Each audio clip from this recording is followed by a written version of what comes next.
சாத்தானின் சகோதரர்கள் யார் என்கிற தலைப்பிலே கர்த்தருடைய வசனத்தை நாங்கள் நாளில் தியானிக்க போகிறோம்.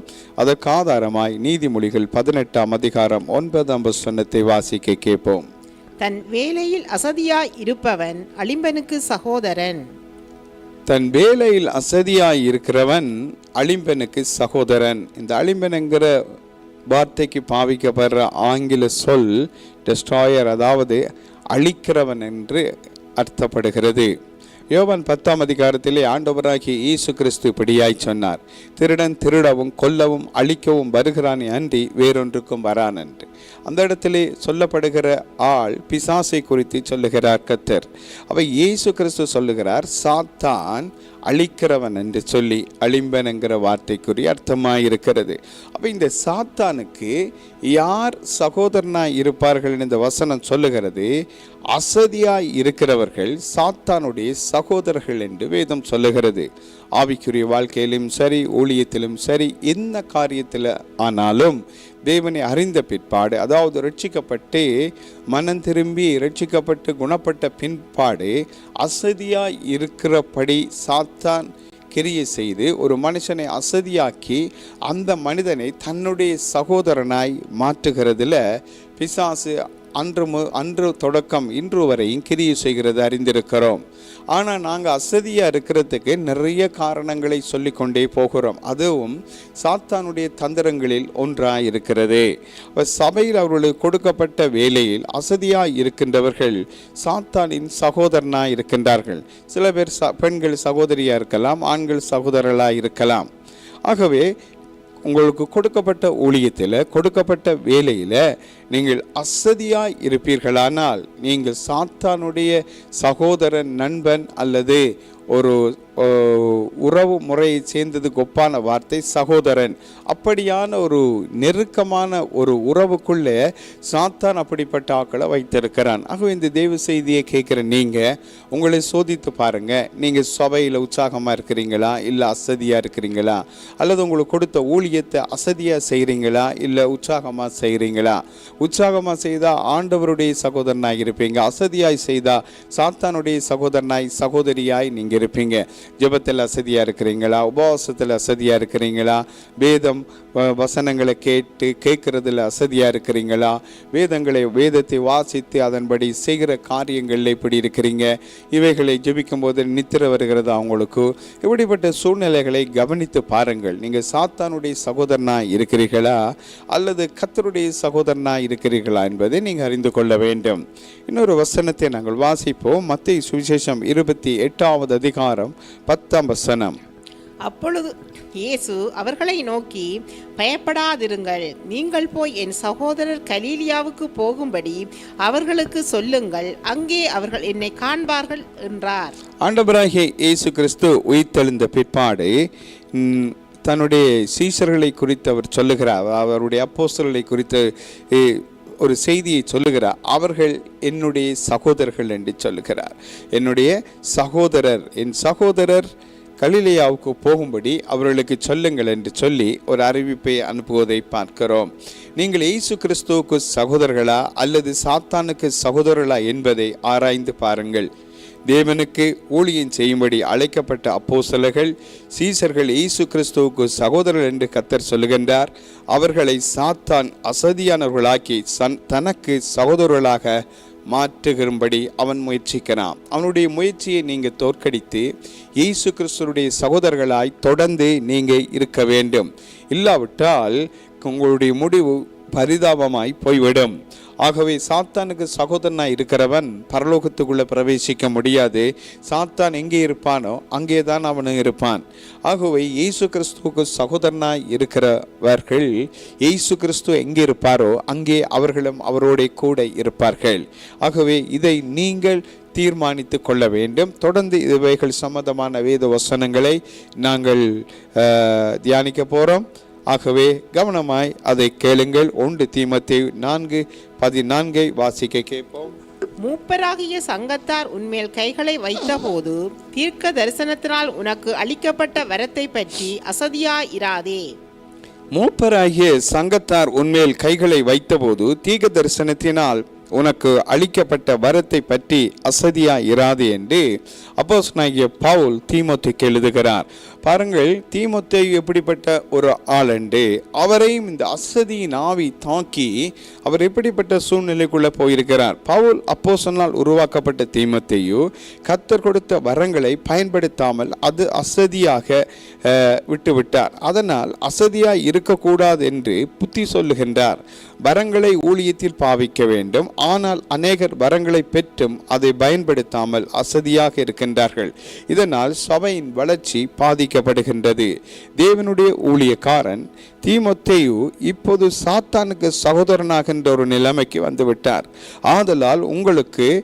ஆதலால் அதிலிருந்து தப்பிக்கொள்ளும்படியாக பவுல் உங்களுக்கும் எனக்கும் எச்சரிக்கும்படியாகத்தான் அன்று தீமோத்தேயுக்கும் எச்சரிக்கிறார். இன்று நீங்களும் தேவன் உங்களுக்கு கொடுத்த வரங்களை குறித்து அசதியாக இருந்தால் நீங்களும் சாத்தானுக்கு, அந்த அழிம்பனுக்கு சகோதரனாகி விடுவீர்கள்.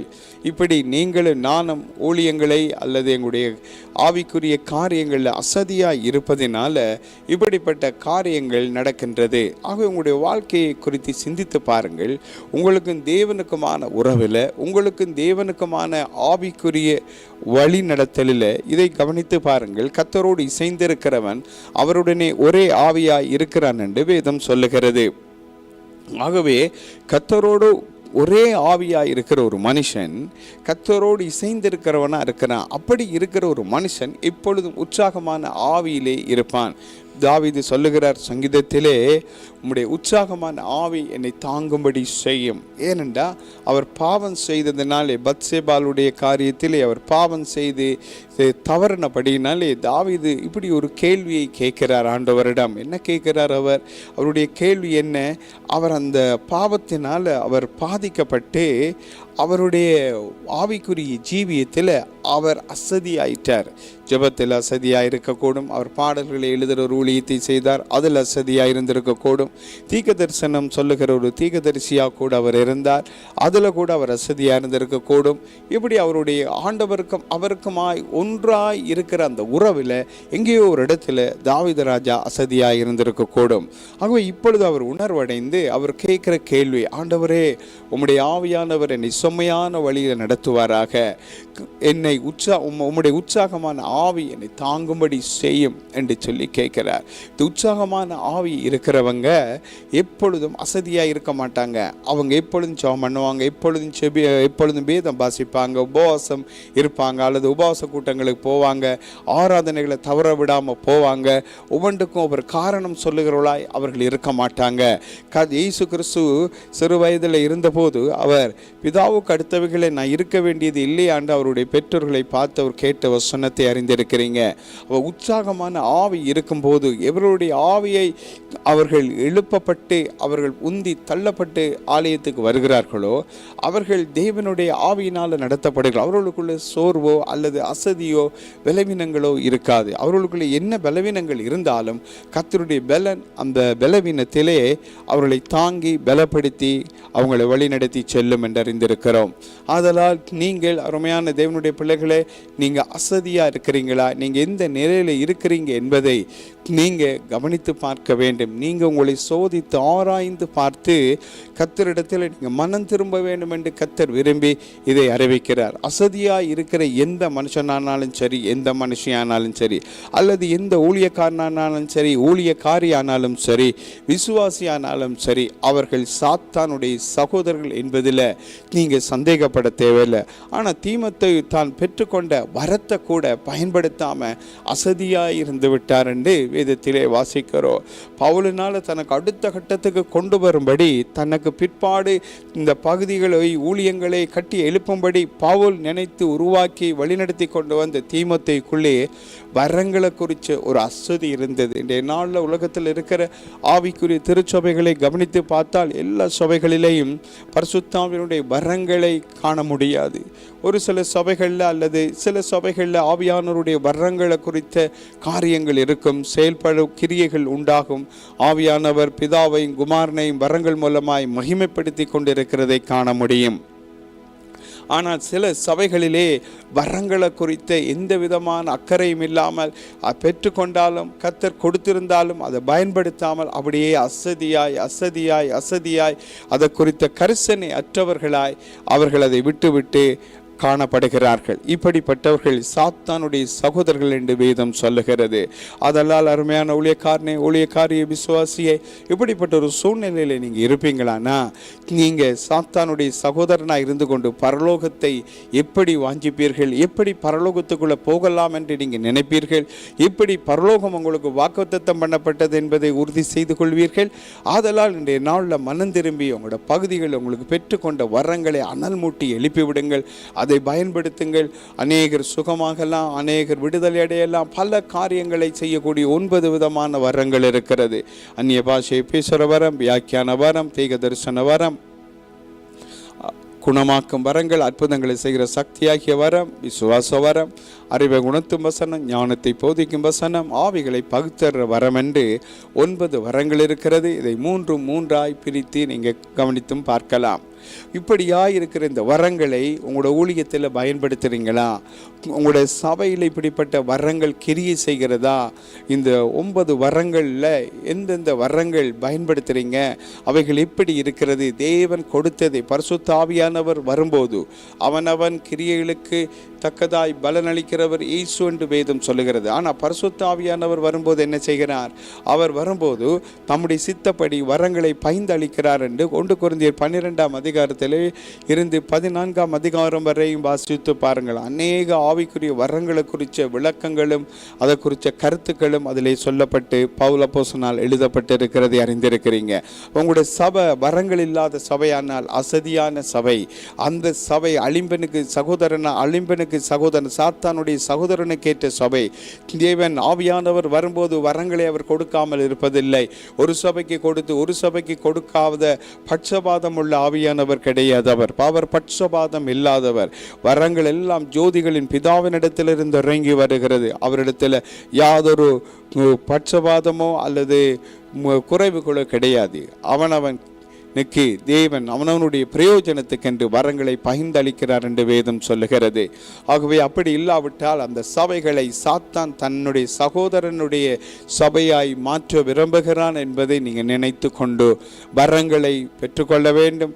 பெற்றுக்கொண்ட வரங்களை பயன்படுத்த வேண்டும். அதன் மூலமாய் தேவனுக்கு மகிமை வர வேண்டும். பரலோக ராஜ்யத்துக்கு ஆத்துமாக்கள் ஆதாயம் செய்யப்பட வேண்டும். அப்படி இல்லாவிட்டால் சபையை நடத்துறதிலே அர்த்தமில்லை, ஊழியத்திலே பிரயோஜனம் இல்லை. தேவன் கொடுத்ததை நீங்கள் பயன்படுத்துங்கள். பயன்படுத்தாமல் அசதியாய் இராதிருங்கள். அந்த வரங்களை அனல் மூட்டி எழுப்பி விடுங்கள். அப்பொழுது அது பற்றி எரிய ஆரம்பிக்கும். அதன் மூலம் ஜனங்கள் விடுவிக்கப்படுவார்கள். ஆமென். நீங்கள் அப்படியாய் அதை சிந்தியுங்கள், யோசியுங்கள். இப்படிப்பட்ட காரியங்களுக்கு உங்களை ஆயத்தப்படுத்துங்கள். இன்னொரு வசனத்தை வாசிப்போம். எபிரேயர் 6:11. நீங்கள் அசதியாய் இராமல் வாக்குத்தத்தமான ஆசீர்வாதங்களை விசுவாசத்தினாலும் நீடிய பொறுமையினாலும் சுதந்திரித்துக் கொள்ளுகின்றவர்களை பின்பற்றுகிறவர்களாய் இருந்து. வசனம் சொல்லுகிறது நீங்கள் அசதியாய் இருக்கக்கூடாது சொல்லுகிறது.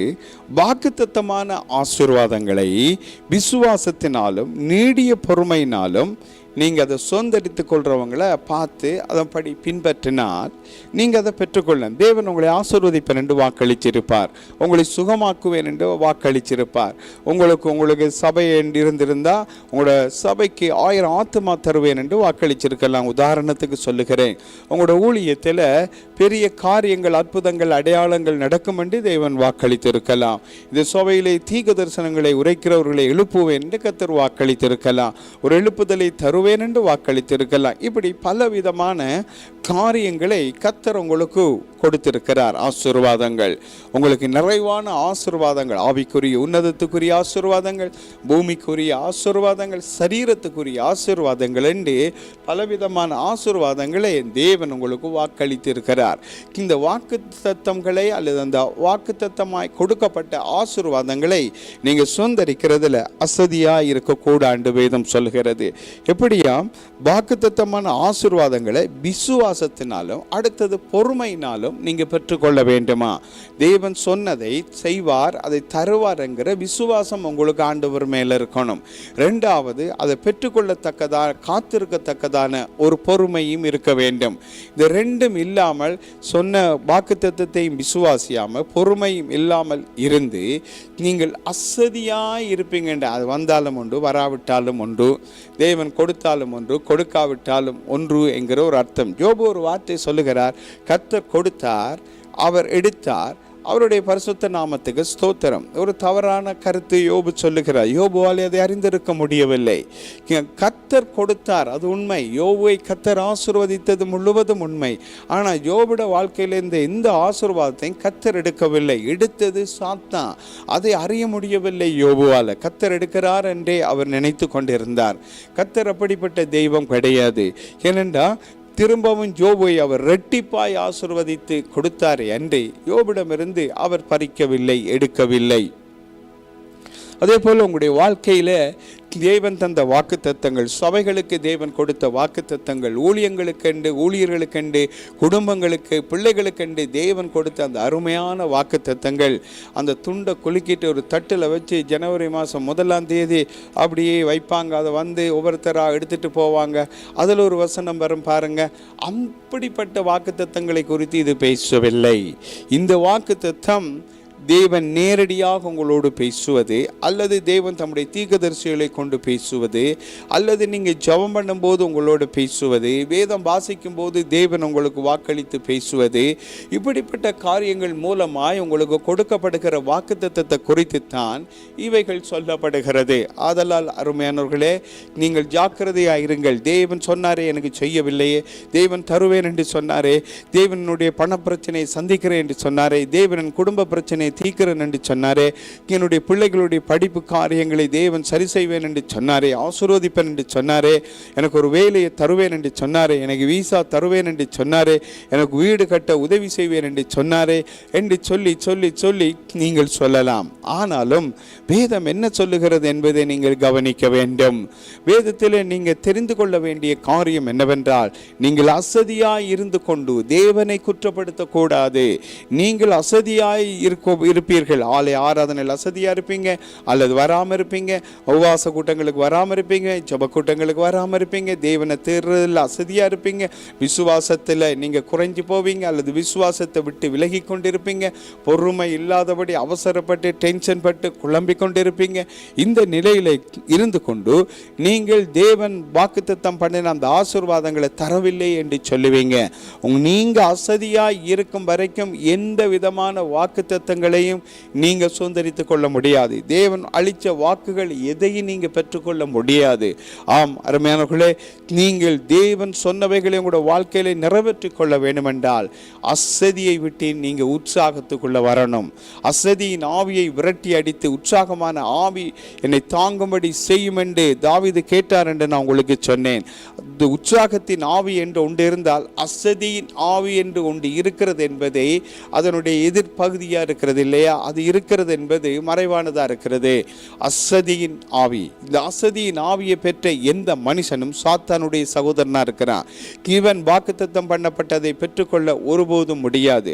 அநேகர் சொல்லுவார்கள், கர்த்தர் தீர்க்கதரிசனமாய் உரைத்தார், அதை செய்வேன், இதை தருவேன் என்று. ஆனால் என் வாழ்க்கையில நடக்கல் என்று சொல்லி தீர்க்கதரிசிகளை குற்றப்படுத்துவார்கள், ஊழியர்களை ஊழியக்காரர்களை குற்றப்படுத்துவார்கள். ஆனால் அது உண்மை கிடையாது. நீங்க அசதியாய் இருந்ததை நீங்க உணரவில்லை, அதனால குற்றம் சாட்டுகிறீர்கள், குறை சொல்லுகிறீர்கள். நீங்க அசதியாய் இருந்ததை சரி செய்யும் வரைக்கும் உங்களோட வாழ்க்கையில தேவன் கொடுத்த வாக்குகள் நிறைவேறப் போவதில்லை. அதனால் இவைகளை குறித்து நீங்கள் கவனமாயிருங்கள். ஒரு வசனத்தை நாங்கள் வாசிக்க கேட்போம். யோசுவா 18:3. ஆகையால் யோசுவா இஸ்ரவேல் புத்திரரை நோக்கி, உங்கள் பிதாக்களின் தேவனாகிய கர்த்தர் உங்களுக்கு கொடுத்த தேசத்தை சுதந்திரித்துக் கொள்ள போகிறதற்கு நீங்கள் எந்த மட்டும் அசதியாய் இருப்பீர்கள். யோசுவாவுடைய நாட்களில் மோசே மரித்த பிற்பாடு யோசுவா இஸ்ரேல் ஜனங்களை வழிநடத்தி கொண்டு வருகிறார் கானானுக்கு போவதற்கு. அப்படியாய் நடத்தி கொண்டு வந்த நாட்களிலே அவர்கள் கானானுக்குள்ளே பிரவேசிக்கிறார்கள், ஆசீர்வாதங்களை சுதந்திரித்து கொண்டு விட்டார்கள். ஆனால் தேவன் வாக்களித்த முழுமையான ஆசீர்வாதங்களையும் தேவன் ஆபிரகாம், ஈசாக், யாக்கோபோடு வாக்குத்தத்தம் பண்ணின காரியங்களையும், மோசைக்கு தேவன் அதை கொடுப்பேன் என்று சொன்ன காரியங்களையும், மோசைக்கு பிற்பாடு யோசுவாவிடம் அந்த பொறுப்பு வருகிறது. அவைகளை பெற்றுக்கொள்ளத்தக்க அளவுக்கு ஜனங்கள் உற்சாகமாக இல்லை.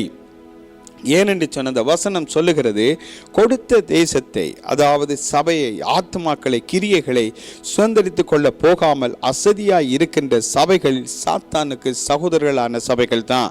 ஆகையால் யோசுவா இஸ்ரவேல் புத்திரர்களை நோக்கி, உங்கள் பிதாக்களின் தேவனாகிய கர்த்தர் உங்களுக்கு கொடுத்த தேசத்தை சுதந்திரித்து கொள்ள போகிறதுக்கு நீங்க எந்த மட்டும் அசதியா இருப்பீங்க என்று கேட்கிறார். அசதியா இருக்கிறாங்க. அதுக்குள்ள ஒரு கேள்வி அவர் வைக்கிற, எந்த மட்டும், எவ்வளவு காலம், எவ்வளவு நேரம், எவ்வளவு நாட்கள் நீங்க எந்த மட்டும் நீங்க அசதியா இருக்க போறீங்க? தேவன் வாக்களிச்சிட்டாரு. அவ இப்ப கவனிச்சு பாருங்க. முதல்ல நாங்க வாசிச்ச எபிரேயர் 6:18 வாக்குத்தத்தத்தை பெற்றுக்கொள்ளும்படி நீங்க அசதியா இருக்காமல் விசுவாசத்தோடும் நீங்க பொறுமையோடும் அதை பெற்றுக்கொள்ள வேண்டும் என்று வாசித்தோம். இந்த இடத்துல வாசிக்கிறோம், ஜனங்களுக்கு தேவன் வாக்களித்த தேசத்துக்குள்ள வந்தாச்சு. வாக்களித்த இடத்தை அவங்க பிடித்து கொள்ள வேணும், போய் சொந்தரித்து கொள்ள வேணும். இதற்காக ஆபிரகாம், ஈசாக், யாக்கோபாக்கள் பிரயாசப்பட்டார்கள். தேவன் அவர்களுக்கு வாக்களித்தார். ஆபிரகாம் அந்த தேசம் முழுக்க நடந்து திரிந்தார். நீ உன் கால் மிதிக்கும் தேசம் உனக்கு சொந்தமாகும் என்று தேவன் வாக்களித்தார். அப்படியாய் அவர் கஷ்டப்பட்டு நடந்து இந்த தேசம் எனக்கு கொடுக்கப்பட்டிருக்கிறது, எனக்கு வாக்களிக்கப்பட்டிருக்கிறது என்று விசுவாசத்தினாலும் பொறுமையினாலும் ஆவியிலே அவர் அதை சொந்தரித்து கொண்டார். மாம்சப்படி அவர் சரீரத்தில் கால்களாலே அந்த தேசம் முழுவதும் நடந்து அந்த தேசத்திலே அவர் குடியிருந்தார். ஆனால் அவர் அந்நியனாக அந்த தேசத்தின் சொந்தக்காரனாய் அவர் உரிமை உள்ளவனாய் இருக்கவில்லை. தேவன் வாக்களித்ததும்படி தேவன் தருவேன் என்று சொன்ன அந்த தேசத்திலே அவர் அப்படி வாழ்ந்தார் என்று பார்க்கிறோம் வேதத்திலே. ஆனால் யோசுவாவுடைய கேள்வி, உங்கள் பிதாக்களின் தேவனாகிய கர்த்தர் உங்களுக்கு கொடுத்த தேசத்தை சுதந்திரித்துக் கொள்ள போகிறதுக்கு நீங்கள் எந்த மட்டும் வசதியாக இருப்பீர்கள்? நாளில் சபைகளுக்கு ஆண்டவர் கொடுக்கிற வாக்குகள் என்ன கொடுக்கிறார் ஆண்டவர்? சபைகளுக்கு உங்களுக்கு 100 ஆத்துமாக்களை தருவேன், 200 ஆத்துமாக்களை தருவேன், 1000 ஆத்துமாக்களை தருவேன், நீங்க பல்கி பெருகுவீர்கள், அப்படி இப்படி என்று ஆண்டவர் சொல்லுகிறார். அதற்கு அந்த தேவன் சொன்ன வாக்குத்தத்தம் ஒரு வருஷத்துல நிறைவேறும் என்று உதாரணத்துக்கு வைத்துக் கொள்வோம். ஜனவரி 1ஆம் தேதியிலிருந்து டிசம்பர் 31ஆம் தேதி வரைக்கும் இந்த வாக்குத்தத்தத்தினுடைய கால பகுதி என்று ஒரு உதாரணத்துக்கு வைத்துக் கொள்வோம். டிசம்பர் 31ஆம் தேதி வந்து ஆண்டவர் சொன்ன வாக்குத்தத்தை நிறைவேற இல்லை என்று சொல்லி குற்றப்படுத்துவர்கள் தான் இன்று சபைகளிலே நிரம்பி வழிகிறார்கள். ஆனால் தேவன் சொன்னது நடக்கும் என்பது உண்மை. ஆனால் வேதம் என்ன சொல்லுகிறது? தேவன் வாக்களித்து விட்டார், உங்களுக்கு சொன்னதை நீங்க பெற்றுக்கொள்ளுங்க, நான் அதுக்கு கட்டளையிட்டு விட்டேன் என்று. ஆனால் அதை சொந்தரித்துக் கொள்வதற்கு நான் அசதியாய் இருந்தால் அதை எப்படி சொந்தரித்துக் கொள்ள முடியும் என்று வேதம் கேட்கிறது. ஆகவே அருமையானவர்களே, நீங்க அதை சொந்தரித்துக் கொள்ளும்படியாக நீங்கள் அசதியாய் இருக்கக்கூடாது என்று வேதம் சொல்லுகிறது. ஆதலால் நீங்க அசதியாய் இருக்கும் வரைக்கும் உங்களுடைய சபையை கட்டுவேன் என்ற காரியங்கள், ஆத்துமாக்களை தருவேன் என்கிற காரியங்கள், கிரியைகளை நீங்க நடப்பிப்பீங்க என்ற காரியங்கள், நீங்க பெரிய காரியங்களை செய்வீர்கள் என்ற காரியங்களை உங்களால் ஒருபோதும் நீங்க அடைய முடியாது அல்லது சொந்தரித்துக் கொள்ள முடியாது. காரணம் அசதி. அசதியா இருக்கிறவன் சாத்தானுக்கு சகோதரன். சபை அசதியா இருந்தாலும் சாத்தானுடைய சகோதரன், பிரதருடைய சபை தான் சாத்தானுடைய பிரதருடைய சபையாய் அது இருக்கும். அப்படிப்பட்ட சபைகளுக்கு தேவன் தான் வாக்குத்தத்தம் பண்ணதை கொடுக்க முடியாது. ஏனென்றால் நீங்கள் அசதியாய் இருக்கிறீர்கள், அது சாத்தானுக்கு சொந்தமானவர்களாய் மாறிவிடுகிறீர்கள். அதனால் உங்களுடைய கையிலே தேவ ஆசீர்வாதங்களை தேவன் எப்படி கொடுக்க முடியும்? நீங்க பெற்றுக்கொள்வீர்களான அந்த ஆசீர்வாதத்தை சாத்தான் தனக்கு சாதகமாய் அதை பயன்படுத்தி கொள்வான் அல்லவா? தேவனுடைய ராஜ்யத்துக்கு எதிராக உங்களை பயன்படுத்துவான் அல்லவா? ஆதலால் தேவன் அதை தரமாட்டார். ஆகவே அசதியை விட்டு சபைகள் இன்றைக்கு மனம் திரும்ப வேண்டும் என்று கர்த்தர் கட்டளையிட்டு சொல்லுகிறார். அசதி சாத்தானுடைய சகோதரனாக்கி விட உங்களை அந்த அசதியில இருந்து நீங்க எழும்ப வேண்டும் என்று கர்த்தர் கட்டளையிடுகிறார். அந்த அசதியை விட்டு நீங்க விழித்து எழும்ப வேண்டும் என்று கர்த்தர் விரும்புகிறார். அசதியை விட்டு எழும்பி இந்த அசதியின் ஆவியை நீங்க கட்டி துரத்தி அதிலிருந்து நீங்க விடுதலையாகி, சாத்தானுடைய ஆவிதான் அசதியின் ஆவி, அதில் இருந்து நீங்க முழுவதுமாய் உங்களுடைய எண்ணங்கள், சிந்தனைகள், நினைவுகள், பார்வைகள் எல்லாவற்றிலிருந்து நீங்க விடுதலையாகி உற்சாகமாக உற்சாகமான ஆவியானவர், பரிசுத்த ஆவியானவர், உற்சாகமான ஆவி உங்களை தாங்கும்படி நீங்கள் கேட்டு அதை பெற்று தேவனுக்காய் நீங்கள் ஓடுனா மாத்திரமே அது கர்த்தருடைய சபையாக இருக்கும்.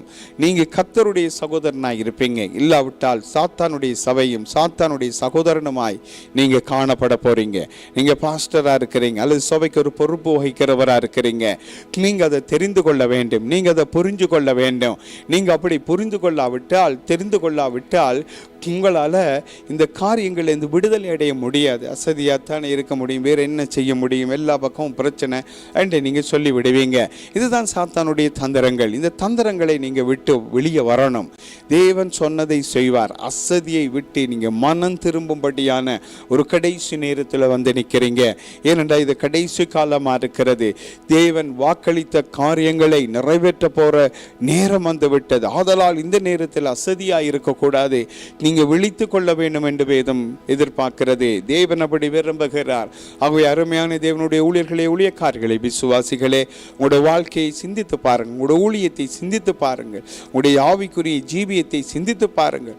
எப்படி அது இருக்கிறது என்பதை கவனித்து பார்த்து அதை நீங்கள் சரி செய்ய வேண்டிய நேரம் வந்து விட்டது என்று கர்த்தர் சொல்லுகிறார். ஆதலால் நீங்கள் அதை சரி செய்து கொள்ளாவிட்டால் இந்த அசதியின் ஆவி முழுவதுமாய் உங்களை பிடித்து உங்களுடைய எல்லா பகுதிகளையும் அது சேதப்படுத்தி விட போகிறது.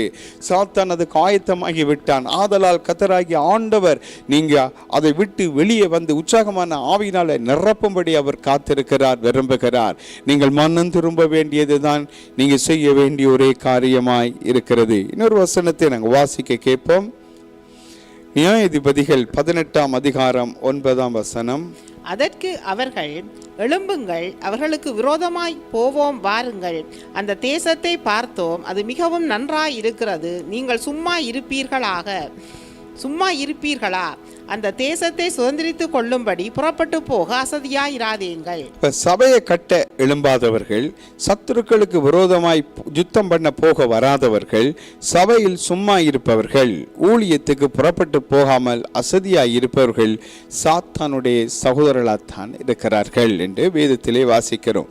அதற்கு அவர்கள், எழும்புங்கள், அவர்களுக்கு விரோதமாய் போவோம், வாருங்கள். தேவன் வாக்களிச்சிட்டார் இல்லையா?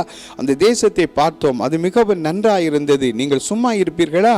அந்த தேசத்தை சுதந்திரித்துக் கொள்ளும்படி புறப்பட்டு போக அசதியாயிராதுங்கள் என்று சொல்லப்படுது. தேவன் உங்களுடைய சபைக்கு ஆத்துமா தருவேன் என்று சொல்லிட்டார், உங்களுடைய சபையை கட்டுவேன் என்று சொல்லிட்டார். அதை சுதந்திரித்துக் கொள்ளும்படி அது நல்ல வாக்குத்தத்தம், நல்ல தேசம், நல்லதொரு சபை, நல்லதொரு இடம், நல்லதொரு ஊழியத்தை தேவன் தந்திருக்கிறார். அதை நீங்க சுதந்திரித்துக் கொள்ள சொல்ல போகாம நீங்க அசதியா இருந்துடக்கூடாது. நீங்க போனா தான் ஆத்துமா வரும். உங்களை தேடி ஆத்துமா வர்றதும் என்று ஒன்று இருக்குதான். அந்த அளவுக்கு நீங்க மாறணும். ஆனால் இப்பொழுது ஆண்டவருடைய வார்த்தை, நீங்கள் புறப்பட்டு போக அந்த தேசத்தை சுதந்திரித்து கொள்ள, இந்த தேசத்தை நான் ஆபிரகாமுக்கு கொடுத்தேன் என்று சொன்னபோது ஆபிரகாம் அந்த தேசத்தை சுதந்திரித்து கொள்வதற்காய் அதை விசுவாசித்து அந்த தேசத்திலே நடந்து திரிந்து அதை ஆவியிலே சுதந்திரித்து கொண்டார். அவர் நாட்கள் சென்ற பிற்பாடு இஸ்ரவேல் புத்திரர்கள் 430 வருஷங்களுக்கு பிற்பாடு ஆபிரகாமுக்கு கொடுத்த அந்த வாக்குத்தத்தத்திலே அவர்கள் சுதந்திரித்து அந்த தேசத்திலே வந்து தங்களுடைய தேசமாய் அதை மாற்றிக்கொண்டார்கள். ஆம் பிள்ளைகளே, தேவனுடைய பிள்ளைகளே, உங்களுடைய வாழ்க்கையை சிந்தியுங்கள். உங்களுக்கு கொடுத்த ஆசீர்வாதங்கள், வாக்குத்தத்தங்கள், தேசங்கள், நன்மைகள், கிருபைகள், உங்களுக்கு ஒரு வேளை நீங்கள் ஒரு நாட்டிலே உங்களுடைய சொந்த நாட்டை விட்டு இன்னொரு நாட்டுக்கு வந்திருப்பீங்க.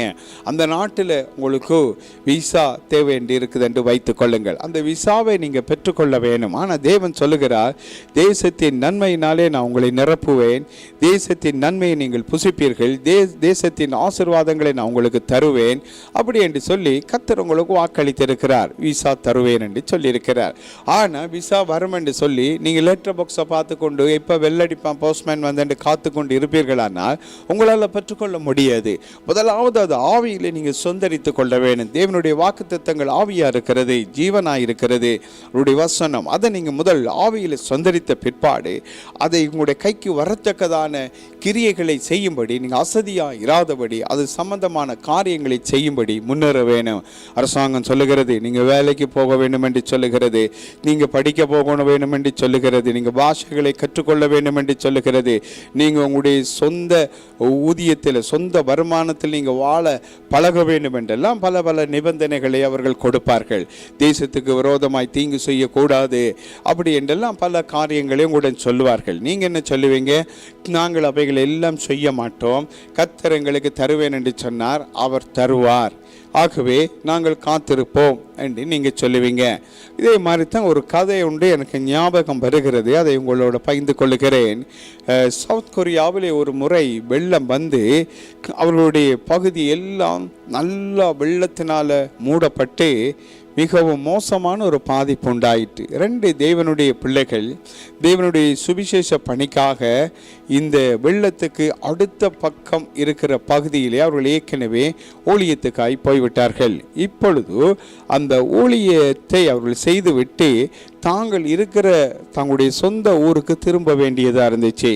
அவர்கள் சொந்த ஊருக்கு திரும்ப வர வேண்டும். அதுக்காக அவர்கள் என்ன செய்தார்கள் என்று சொன்னால், போக்குவரத்து எல்லா வாகன ஓட்டம் எல்லாம் நிறுத்தப்பட்டு ஆயிற்றுது, வெள்ளம் அதிகமாக இருக்கிறது. அப்பொழுது அவர்கள் இருவரும் சொல்லி கொண்டார்கள், நாங்கள் அவசியம் எங்களுடைய ஊருக்கு போக வேண்டும், எங்களுடைய உறவினர்களை பார்க்க வேண்டும், எங்களுடைய ஊழிய நாட்கள் முடிந்து விட்டது என்று சொல்லி அவர்கள் சொல்லி கொண்டார்கள். பேதுரு கடலு மேல் நடந்து போகவில்லையா, அதே மாதிரி இந்த வெள்ளத்துக்கு மேலே நடந்து, இந்த தண்ணீருக்கு மேலே நடந்து நாங்கள் எங்களுடைய ஊருக்கு போவோம், எங்கள்கிட்ட விசுவாசம் இருக்கிறது, எங்களுடைய விசுவாசம் ஆண்டவர் மேலே இருக்கிறது, நாங்கள் நடந்து போவோம் என்று சொல்லி அவர்கள் இருவரும் விசுவாசித்து அந்த விசுவாசத்து மேலே உறுதி கொண்டு அவர்கள் அந்த தண்ணீருக்கு மேலே, அந்த வெள்ளத்துக்கு மேலே நடக்க ஆரம்பித்தார்கள். நடந்து போன போது அவர்கள் அடுத்த கரையிலே, அந்த வெள்ளத்தினுடைய அவர்களுடைய சொந்த ஊர் இருக்கிற பகுதியிலே பிணமாய் தண்ணீரிலே மரித்து பிணமாய் மிதந்தார்கள். விசுவாசத்தை குறித்து நீங்கள் கவனிக்க வேண்டும். அது நம்பப்படுகிற உறுதியும் காணப்படாதவைகளுடைய நிச்சயமுமாய் இருக்கிறது. விசுவாசம் என்பது தேவன் சொன்னதை விசுவாசிக்க வேண்டும். ஆனால் அந்த விசுவாசத்தை கிரியையினால் நீங்கள் செய்து அதை பூரணமாக்க கொள்ள வேண்டும். கிரியையினாலே விசுவாசம் பூரணப்பட்டதென்று காண்கிறோம். கிரியை இல்லாத விசுவாசம் செத்ததே. ஆவி இல்லாத சரீரம் செத்தது போல கிரியை இல்லாத விசுவாசமும் செத்த விசுவாசமே என்று வேதம் சொல்லுகிறது. எந்த கிரியையும் செய்யாமல் தேசத்தை நீங்கள் சுதந்திரித்துக் கொள்ள முடியாது.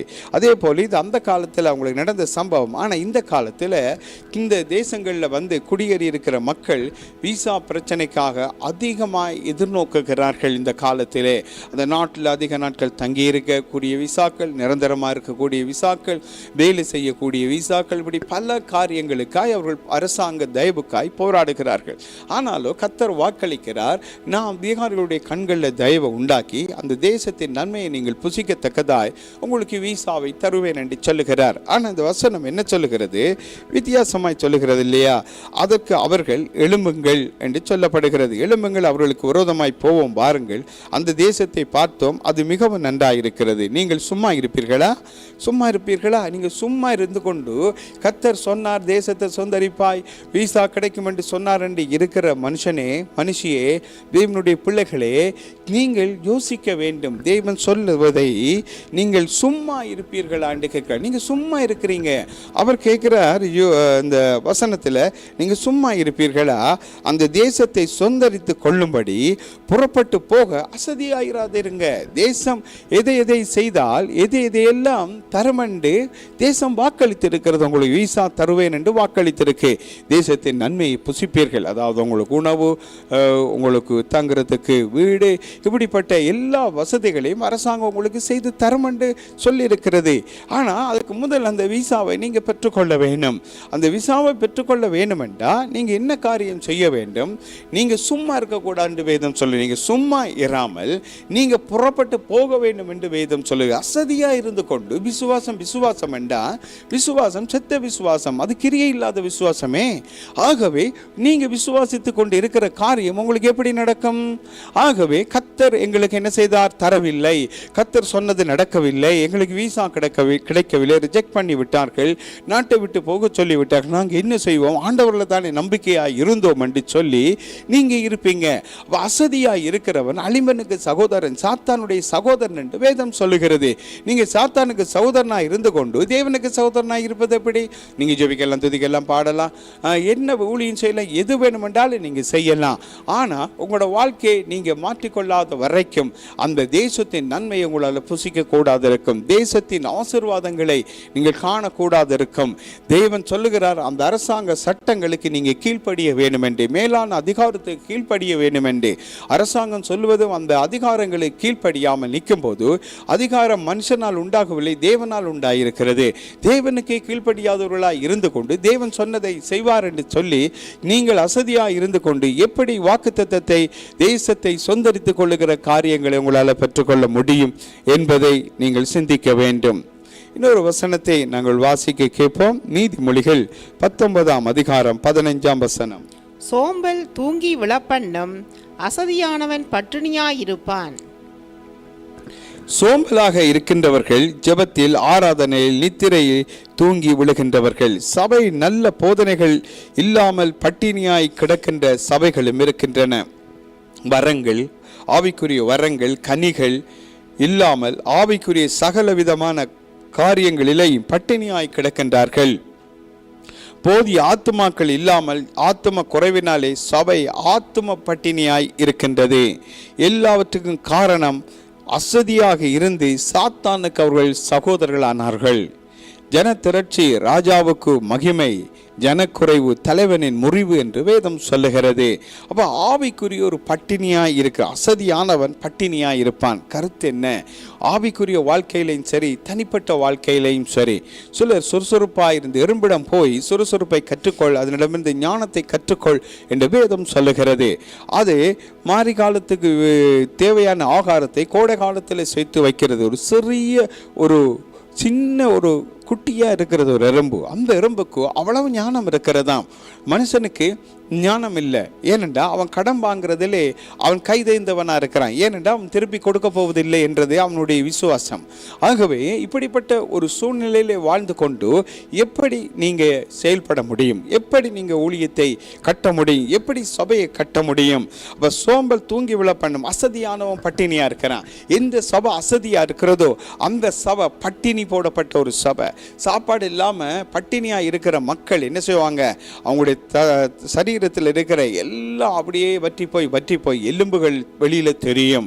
அவர்கள் பலவிதமான வியாதிகள்னால, பலவிதமான பாதிப்புகள்னால பாதிக்கப்படுவார்கள். உலக பிரகாரமாக, சரீர பிரகாரமாக. அதே போல ஆவிக்குரிய பட்டினிகள் எப்படி இருக்கும் என்று யோசித்து பாருங்கள். ஆவிக்குரிய பட்டினி எப்படி இருக்கும்? வசனம், வேத வசனம், அவங்க பிரசங்கம் கேட்காதவங்களா இருப்பாங்க, வசனம் வாசிக்காதவங்களா இருப்பாங்க, வசனத்தை கேட்க விருப்பம் இல்லாதவங்களா இருப்பாங்க. அப்பொழுது பட்டினி வருகிறது. தேவனை துதித்து பாடி ஆராதிக்க முடியாதவர்களாய் இருப்பாங்க. ஒடுங்கின ஆவி, துதியின் உடைக்கு பதிலாய் ஒடுங்கின ஆவி அவங்க வச்சிருப்பாங்க. அந்த ஒடுங்கின ஆவி அவர்களுக்குள்ள இருந்து கொண்டு தேவனை துதிக்க விடாதபடி அவளை ஒடுங்க பண்ணி கொண்டே இருக்கும். அப்படி கவனித்து பாருங்கள். ஆவிக்குரிய ஜப பகுதி, ஜபத்தில் ஒரு பெரிய பட்டினி. பஞ்சகாலத்தில் எப்படி? பஞ்சகாலத்தில் மிக கஷ்டமா இருக்கும் இல்லையா? சாப்பாடு எவ்வளவு கஷ்டமா இருக்கும் தேடி எடுக்க, அல்லது விலை கொடுத்து வாங்க கூட முடியாத அளவுக்கு விலை உயர்ந்ததா இருக்கும். அதுதான் பஞ்சம், தேவை சந்திக்கப்படாத. அதே போல ஜபங்கள் பஞ்சகாலத்தை ஜபம் போல இருக்கும். ஜெபிக்கிறது கூட பஞ்சியா இருக்கும். ஜபம் பண்ணக்கூட பஞ்சம் மாதிரி, வார்த்தைகள் பஞ்சமா இருக்கும்.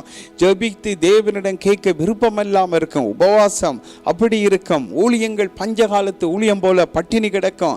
சுவிசேஷ ஊழியம் இன்றைய நாட்களிலே அநேக இடங்களிலே பட்டினியாகவே, பட்டினி இருக்கிற மனுஷனை போலே அது செத்து போய் அப்படியே கிடக்கிறது. பட்டினினால் எழும்பி அந்த ஊழியத்தை செய்ய பலனில்லாதவர்களாய் அப்படியே இருக்கிறார்கள்.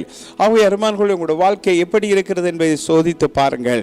ஆவிக்குரிய ஆசீர்வாதங்கள், உன்னதத்துக்குரிய ஆசீர்வாதங்கள், பூமிக்குரிய ஆசீர்வாதங்கள் இல்லாமல் ஏன் பட்டினி காரணம் போல, பட்டினி அடைந்த மனுஷனை போல இருக்கிறீங்க? காரணம், உங்களுக்குள்ள இருக்கிற அசதி தான் உங்களை பட்டினி ஆக்கிட்டு, உங்களோட அசதி தான் உங்களை கடங்காரன் ஆக்கிட்டு, உங்களோட அசதி தான் உங்களோட ஆவிக்குரிய வாழ்க்கையில் வரங்களையும் வல்லமைகளையும் பயன்படுத்த முடியாமல், பெற்றுக்கொள்ள முடியாமல் போய்விட்டது. உங்களுடைய அசதி தான் உங்களுடைய சபைக்குரிய ஆத்துமாக்களை ஆதாயம் செய்ய முடியாமல் போய்விட்டது. உங்களுடைய அசதி தான் உங்களுடைய சபைக்குள்ளே வருகிற வருமானங்கள் உங்களுக்கு போதாமல் அது பற்றாக்குறையாய் காணப்படுகிறது. கொடுங்க கொடுங்க கொடுங்க கொடுங்க, சபைக்கு கொடுங்க. கத்தரு கொடுக்கிறவன் கத்தர் திருப்பி கொடுப்பார், கத்தருக்கு ஏழைக்கு இறங்குறவன் கத்தரு கடன் கொடுக்கிறான். இப்படி அநேக வாக்குத்தத்தங்களை வைத்து சபைகள் சுழற்சி முறையிலே போதிக்கிறார்கள்.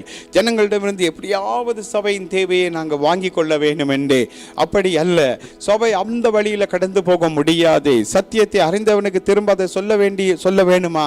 அவனுக்கு எல்லாம் தெரியும், அவனுக்கு கொடுக்க முடியல. காரணம், அவனே பட்டினியாக இருக்கிறான்.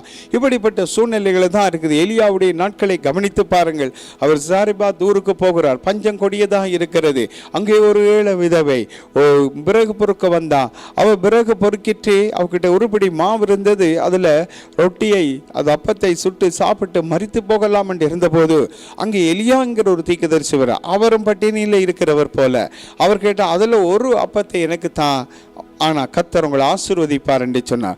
அந்த கொடிய பஞ்ச காலத்திலே அந்த ஏழை விதவை அந்த ஊழியக்காரனை போஷித்தது நிமித்தம் கர்த்தர் அவங்களுக்கு ஒரு குறைவும் இல்லாதபடி பஞ்சகாலம் முடியும் வரையும் போஷித்தார் என்று வேதம் சொல்லுகிறது. அதே போல் உங்களோட வாழ்க்கையில் அப்படிப்பட்ட நெருக்கத்தில் கொடுக்கக்கூடியவர்கள் இன்று இல்லை. ஒரு சிலர் இருக்கக்கூடும். அநேகர் தங்களுக்கு மிகுதியும் மிஞ்சினா வைக்க இடமில்லை என்றால் கொடுக்கிறவர்கள் இருக்கிறார்கள் சபைக்கு.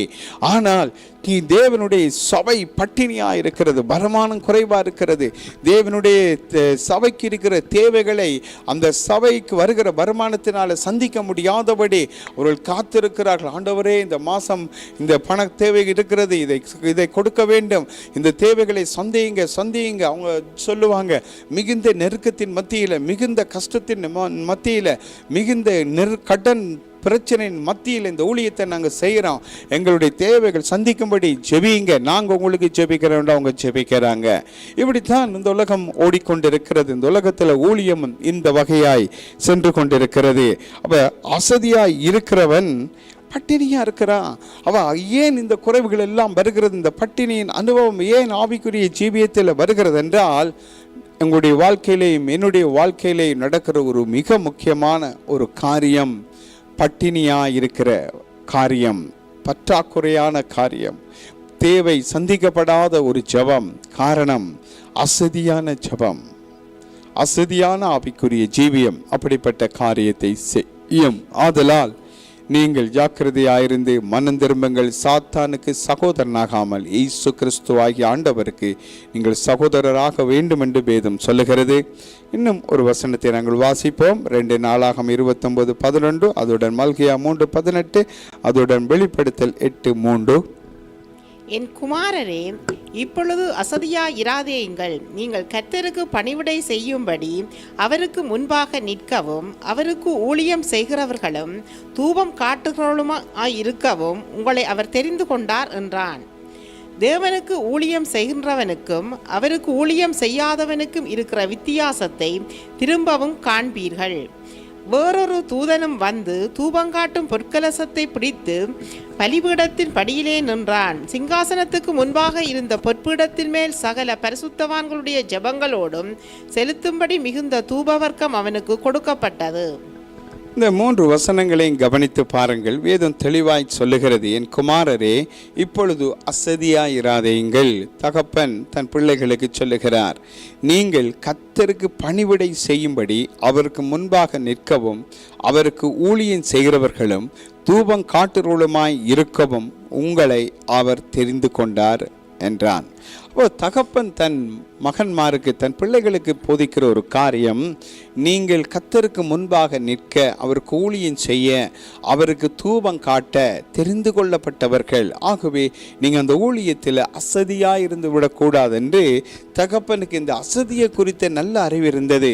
அதனால் தன் பிள்ளைகளுக்கு சொல்லிக் கொடுத்தார். இன்றைய நாளில் தகப்பன்மாரே வீட்டில் இருந்து கொண்டு சபைகளை குறித்து குறைகளும் குற்றங்களையும் பேசிக்கொண்டு இருக்கும்போது அதை கேட்குற பிள்ளைகள், ஐயோ சபையில் இப்படியா பிரச்சனை, ஆகவே நாங்கள் என்ன செய்வோம், அசதியாகவே இருந்து விடுவோம் என்று அவர்கள் ஆட்டோமேட்டிக்காக அதுக்குள்ளே போய்விடுகிறார்கள்.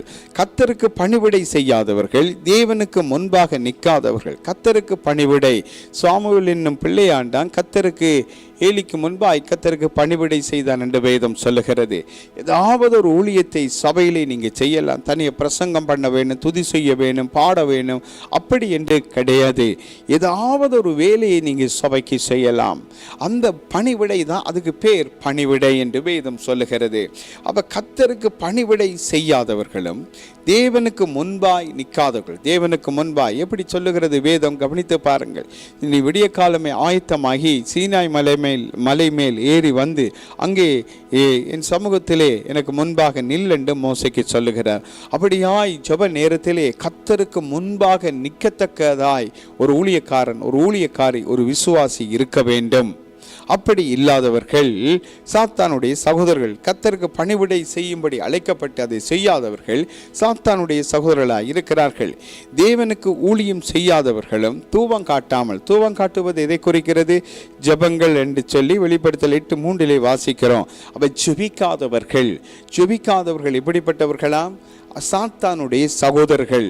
அப்படிப்பட்டவர்கள் தான் இந்த அசதியாய் இருக்கின்ற சாத்தானுடைய சகோதரர்களாய் காணப்படுகிறார்கள். இந்த கடைசி கால திருச்சபையிலே அவர்கள் இப்படிப்பட்ட காரியங்களை செய்கிறவர்களாய் காணப்படுகிறார்கள். ஆதலால் இப்படிப்பட்ட காரியங்களை செய்கிற சகோதரனே, சகோதரியே, ஊழியனே, ஊழியக்காரியே, இது கர்த்தர் உண்டு பண்ண நாள். இந்த நாளிலே மகிழ்ந்து களி கூறும்படி அல்ல, மனம் திரும்பும்படி கர்த்தர் உண்டு பண்ண நாள். நீங்கள் மனம் திரும்பினால் மகிழ்ந்து களி கூறுவீர்கள். இல்லாவிட்டால் சாத்தானுடைய சகோதரனாய் உங்களுடைய நாட்கள் கடந்து போய் பாதாளத்திலே சாத்தானோடு சேர்ந்து நீங்க நிற்க வேண்டிய நாட்களும் வரும். அதற்கு முதல் நீங்கள் மனம் திரும்பி கர்த்தருடைய சகோதரனாய் மாற வேண்டும் என்று கர்த்தர் விரும்புகிறார். இன்னொரு வசனத்தை நாங்கள் வாசிப்போம். எரேமியா 48:10. கர்த்தருடைய வேலையை அசதியாய் செய்கிறவன் சபிக்கப்பட்டவன், இரத்தம் சிந்தாத படிக்கு தன் பட்டயத்தை அடக்கிக் கொள்ளுகிறவன் சபிக்கப்பட்டவன். கர்த்தருடைய ஊழியத்தை விருப்பம் இல்லாமல், ஏனோ தானோ என்று உற்சாகம் இல்லாமல் அசதியாய் செய்கிறவர்கள் சாத்தானுக்கு சகோதரர்கள் தான். ஆகவே சாத்தானுக்கு சகோதரர்களாக இருக்கிறவருடைய அடையாளத்தை கவனியுங்கள். கர்த்தருடைய வேலை அது என்ன வேலையா இருந்தாலும், முதலாவது நாங்கள் முதல் வாசித்த வசனம், தன் வேலையில் அசதியாய் இருக்கிறவன் அழிம்பனுக்கு சகோதரன். இங்கே கர்த்தருடைய வேலையை அசதியாய் செய்கிறவன் சபிக்கப்பட்டவன் என்று சொல்லப்படும். அவன் மேலே தேவனுடைய சாபம் வருகிறது என்று சொல்லப்படுகிறது. இரத்தம் சிந்தாதபடிக்கு தன் பட்டயத்தை அடக்கி கொள்ளுகிறவன் சபிக்கப்பட்டவன் என்று எரேமியா தீர்க்கதரிசியை கொண்டு இந்த வசனம் பேசப்படுகிறது. கர்த்தருடைய ஊழியத்தை ஏனோ தானோண்டு செய்யாதீங்க, விருப்பம் இல்லாமல் செய்யாதிருங்க, உற்சாகம் இல்லாமல் செய்யாதிருங்க. அசதியாய் நீங்க செய்வீர்களானால் அதுக்கு தேவனுடைய சாபம் இருப்பதாக வேதம் சொல்லுகிறது. நான் சொல்லவில்லை, கர்த்தருடைய வசனம் சொல்லுவதை நான் சொல்லுகிறேன். ஆதலால் புதிய ஏற்பாட்டில் ஆண்டவராகிய இயேசு கிறிஸ்து எங்களுடைய சாபங்களை எல்லாம் தன்னுடைய முள்முடியிலே சுமந்து தீர்த்தார் என்று நீங்க சொல்லுகிறீர்கள். சொல்லிவிட்டு நீங்கள் அசதியாய் இருக்கலாமோ, நீங்க அசதியாய் ஊழியத்தை செய்யலாமோ? அவர் சாபத்தை சுமந்து விட்டு மீண்டும் சாபத்துக்கு ஏதுவான காரியங்களை நீங்க செய்தால், இது சாபத்துக்குரியதென்று தெரிந்த பிற்பாடும் அதையே நீங்க செய்தா மீண்டும் அந்த ஏற்கனவே சிலுவையில் அவர் சுமந்து தீர்த்து விட்டார் உங்களுடைய சாபங்களை முள்முடியில். ஆனால் கவனித்து பாருங்கள், நாங்கள் சத்தியத்தை அறிந்த பிற்பாடு மனப்பூர்வமாய் பாவம் செய்கிறவர்களாய் இருந்தால் இனி உங்களுக்காகவும் எனக்காகவும் செலுத்தத்தக்க ஒரு பலி இனி இல்லை. இயேசு 2ஆம் தரம் வந்து சிலுவையில் உங்களுக்காகவும் எனக்காகவும் மரிக்க முடியாது. ஆகவே சத்தியத்தை அறிந்த பிற்பாடு மனப்பூர்வமாய் நாங்கள் பாவம் செய்கிறவர்களாய் இருந்தால் இனி செலுத்தத்தக்க பலி இல்லை என்று சொல்லுகிறபடியினாலே இது சாபத்துக்குரிய ஒரு வேலை தான். இந்த காரியம் சாபத்தை கொண்டு வரும் என்று தெரிந்த பிற்பாடும் நீங்களும் நானும் அதை செய்யக்கூடாது என்று வேதம் சொல்லுகிறது. அப்படி தெரிந்த பிற்பாடு மனப்பூர்வமாய் அதை விரும்பி இனி சாபம் வராது, நான் சாபத்துக்குரியவளை தான் செய்ய போறேன் என்று சொல்லுகிற மனிதன் ஒரு விதண்டாவாதக்காரனா இருக்கிறான். அவன் தேவனுடைய சத்தியத்துக்கு அந்நியனாய் காணப்படுகிறான். அவன் சத்தியத்தை அறிந்து அதன் பலனை மறுதலிக்கிறவனாய் காணப்படுகிறான். தேவ பக்தியின் வேஷத்தை தரித்து அதன் பலனை மறுதலிக்கிறவன் என்று வேதம் சொல்லுகிறது இல்லையா? அதுதான் அதனுடைய காரியமாய் இருக்கிறது. ஆம் அருமையானவர்களே, நீங்கள் உங்களோட வாழ்க்கையை குறித்து சிந்தியுங்கள், உங்களோட ஊழியத்தை குறித்து சிந்தியுங்கள். எதிலையும் நீங்கள் அசதியாய் இராதபடி உங்களுடைய நாட்களை கவனப்படுத்திக் கொள்ளுங்கள். கர்த்தர் வருகிறார், இதோ ஆண்டவர் வருகிறார் என்று வேதம் சொல்லுகிறது இல்லையா? இதோ சீக்கிரமாய் வருகிறேன் என்று இயேசு சொன்னார் இல்லையா? உன் தேவனை சந்திக்கும்படி நீ ஆயத்தப்படு என்று வேதம் சொல்லுகிறது இல்லையா? அவரை சந்திக்கும்படி ஆயத்தப்படுத்துங்கள், உங்களை ஆயத்தமாக்குங்கள், பிறரையும் ஆயத்தப்படுத்துங்கள் என்று வேதம் சொல்லுகிறபடி நீங்கள் அப்படி செய்யுங்கள்.